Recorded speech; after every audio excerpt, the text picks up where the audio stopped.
Otu onye dibia Igbo gbara afọ 73 rụgoro ọrụ dibia Igbo ihe dịka afọ 40, Maazị Christopher Nwazojie etogo Gọvanọ Chukwuma Soludo na-aga ọ na-ebo megide ndị ekpereme na-ezokpu dịka ndị dibia Igbo na steeti a mee ka amata na ya ka kweghịdịghị ịnabata ịbụ onye dibia Igbo ma ọ bụrụ ihe anya ga-eji nwa aka ya wee họrọ nakwa na ya akagoro ya gba arụkwaghị m na ya bụ ọlụ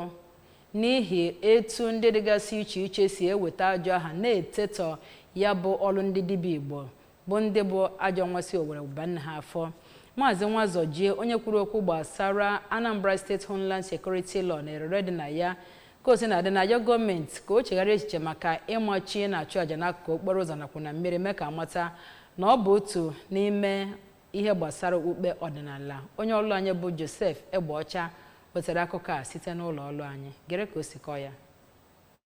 Oke ite nke okwu na osoghị na ejirimara ndị Igbo ma bụkwaziri ihe na-ejighị mara ndị Anambra bụzi nnọọ nke ụmụntakịrị ugbu a na-amakudo n'ihi ọkụ ọchịchọ ha nakwazi ịhụnanya ha nwere n'ebe ego nọ nke meziri ka a na-egbu mmadụ aghara aghara ka ọ na-ekwu okwu dịka nrọpụtara ya dịka onye isi ndị dibịa na mpaghara njikọ ọka kansụl area. Maazị Nwazojie kwupụtara na ọ ga-enyere gọọmenti steeti a aka ịhụ na eweta mkpocha na nzacha na mpaghara ahụ ma chọpụta ndị ajọ dibịa na mpaghara ahụ ebe ọ chetazi ndị mmadụ ọkachasị ndị dibịa nọ na Anambra steeti na ajọ ihe ọbụla nwere ụgwọ ọlụ tinyere iwusi ọbara. Lafia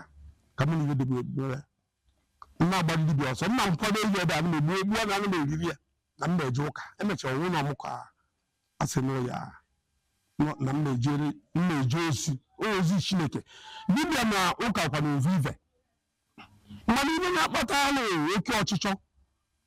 ihe chere mgbe oge dibịa were ka onye dị ya ije bute ka ịka onye medali dibịa 100 years dibịa dibịa atụtụ ụlọ elu mgbe ọ na-abịa arụ onye nwa ka ala atụrụ ụlọ elu na ya kacha dibịa nọ n'ụwa